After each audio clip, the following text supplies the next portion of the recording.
2025 budget, binawasan ng Marcos administration ang budget ng Department of Education at iba't ibang educational sector ng 31 billion pesos. Makikita natin, 31 billion ang binawas sa education sector. 74 billion ang binawas sa PhilHealth, kaya binigyan ng zero budget ang PhilHealth. I-add nyo po iyan. That is already around 105 billion pesos.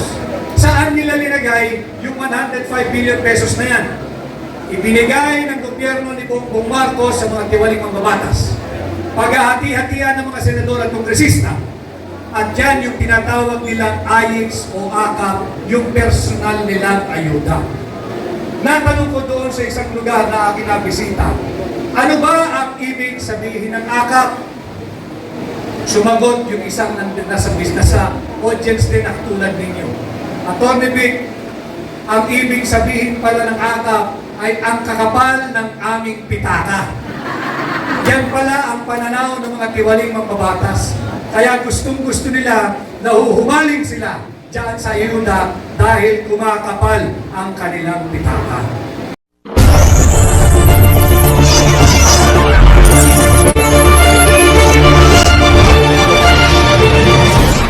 Isang karangalan na ako po ay naririto ngayon sa harapan ninyo sapagkat ako'y naniniwala lahat ng hihingi ng tulong, suporta at tiwala ninyo dapat ay marunong magpasukat, magpatimbang, magpasuri sa inyo katulad ng ginagawa ko ngayong hapon.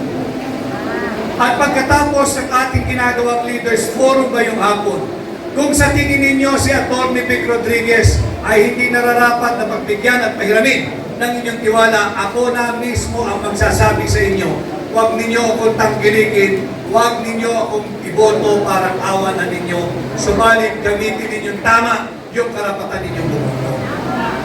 Ganito na dapat ang ating level ng ating maturity pagdating sa politika. Huwag natin tingnan na nabigyan ka ng 3,000, ayos ka na. Nabigyan ka ng 5,000, ayos ka na. Yung ibibigay na pera ng mga tiwaling politiko, wala pa hong isang araw, ubus nyo na yan. Ubus nyo na yan. Ang kapalit po niyan, 3 taong paghihirap o 6 na taong paghihirap sa sarili ninyo. Pero ngayong taong ito, bansa naman ang ating isipin. Yung 3,000, 5,000, baka maliit na nga yan 10,000, 15,000, hanggang 25,000 na ibibigay sa inyo. Wala po iyan. Hindi po yan pera ng mga tiwaling politiko. Ninanakaw din po nila yan mula sa inyo. At yung binibigay nila sa inyo, kakarampot lamang po yan. Dahil ang kapalit niyan ay ang kinabukasan ng inyong mga anak. Ang edukasyon ng inyong mga anak. And this year alone, 2025 budget, binawasan ng Marcos administration ang budget ng Department of Education at iba't ibang educational sector ng 31 billion pesos. Makikita natin, 31 billion ang binawas sa education sector. 74 billion ang binawas sa PhilHealth, kaya binigyan ng zero budget ang PhilHealth. I-add nyo po iyan. That is already around 105 billion pesos. Saan nila linagay yung 105 billion pesos na yan? Ibinigay ng gobyerno ni Bongbong Marcos sa mga tiwaling mambabatas. Paghahati-hatian ng mga senador at kongresista. At yan yung tinatawag nilang AIX o AKAP, yung personal nilang ayuda. Natanong ko doon sa isang lugar na aking nabisita, ano ba ang ibig sabihin ng AKAP? Sumagot yung isang nasa business sa audience din na tulad ninyo. Atty. Vic, ang ibig sabihin pala ng AKAP ay ang kakapal ng aming pitaka. Yan pala ang pananaw ng mga tiwaling mambabatas. Kaya gustong-gusto nila na huhumaling sila diyan sa ayuda dahil kumakapal ang kanilang pitaka.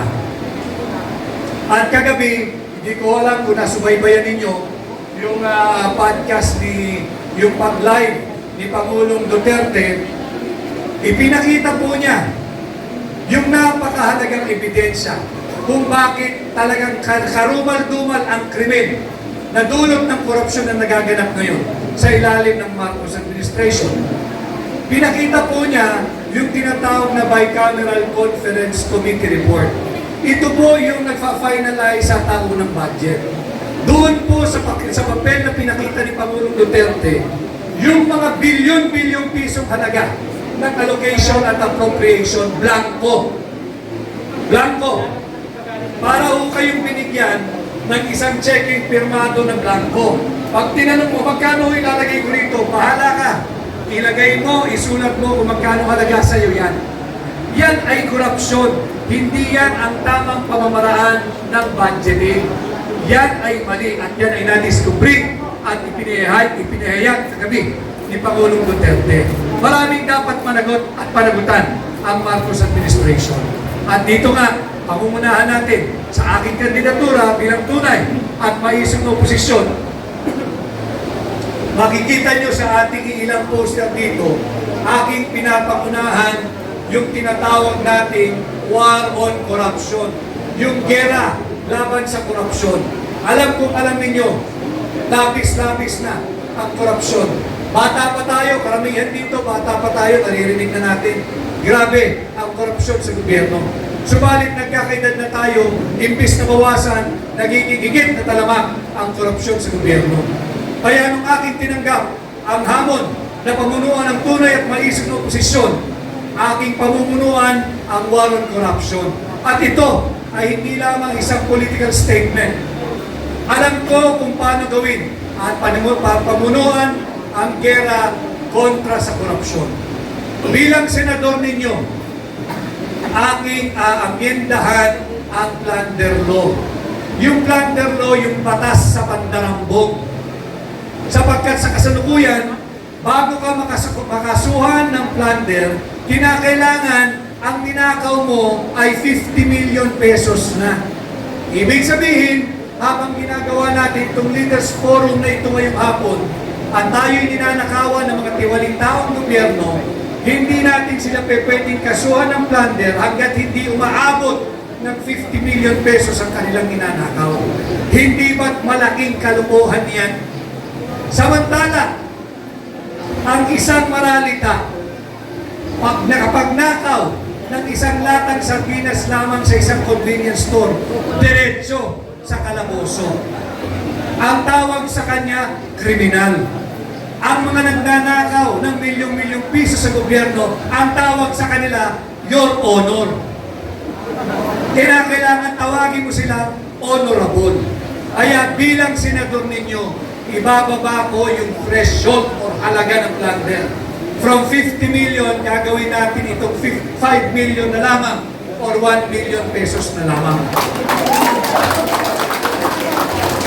Sapagkat ako'y naniniwala, ang pagnanakaw ay pagnanakaw kahit magkanong halaga pa yan. Dapat walang diskriminasyon yung mga magnanakaw na magbabatas sa nakapagnakaw dahil gusto lang pakainin ang nagugutom niyang mga anak ng isang latang sardinas.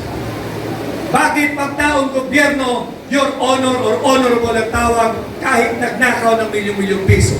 Bakit yung nagnakaw ng isang latang sardinas? Hindi dahil siya sadyang magnanakaw, kundi dahil hindi na matiis ang iyak dahil sa gutom ng kanyang anak. Ang tawag sa kanya ay kriminal.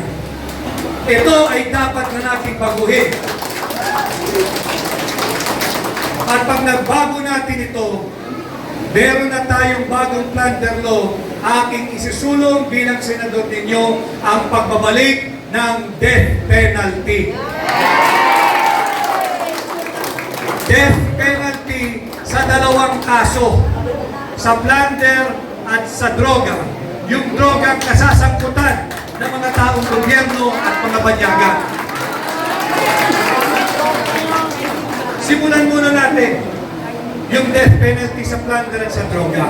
Huwag muna sa mga heinous crime na iba. Dahil baka naman maging masyadong busy yung mga tao natin sa bilibid sa dami ng ating mabibitay ng mga magnanakaw ng taong gobyerno. Unahin natin yung plunder at yung droga. Droga na kasasangkutan ng mga taong gobyerno at ng mga banyaga. Yung mga foreigners, yung mga dayuhan. Yan dapat, pag yan nakisali sa droga, dapat ang kaparusahan ay bitay.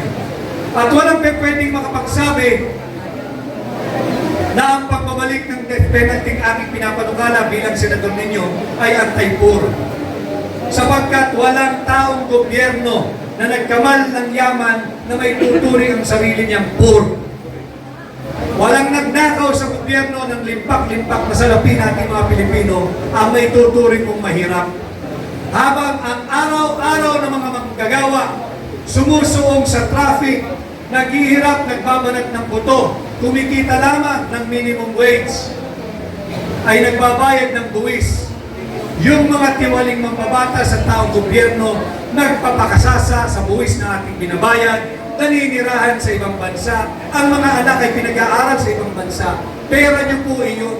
Kinakailangan na nating tuldukan ang kultura ng korupsyon sa ating pamahalaan. Subalit ang lahat ng ito ay mananatiling legislative ideas ko lamang kung hindi po ninyo ako tutulungan, kung hindi po ninyo ako susuportahan. Kaya ngayong hapon, minarapat ko na naririto sa inyong ginagawang Leaders Forum upang humingi at hingin na ako'y pahiramin ninyo ng inyong mandato. Kung sakasakaling ako ay pasado sa kwalifikasyon na inyong inahanap sa magiging 12 senador pagdating ng May 12, 2025. Kaya po, alam ko na nabanggit din sa akin kanina ni Doc Ed na meron din mga open forum or question and answer tayo. I will give way to your questions o mga katanungan nang sa ganon ay masagot ko rin kung ano man po ang nais ninyong itanong o malaman hinggil sa aking nais gawin bilang senador ninyo pagdating ng panahon. So muli ho, ako'y nagpapasalamat sa inyong mainit na pagtanggap. Ako po ay si Attorney Vic Rodriguez, ang tunay at maisog na oposisyon. Samahan po ninyo ako sa ating mga nais gawin. Dahil pag tayo po ay nagkaisa ngayong 2025, posible ang pagbabago pag kayo ay naghatid ng bago sa Senado. Maraming salamat at magandang hapon po.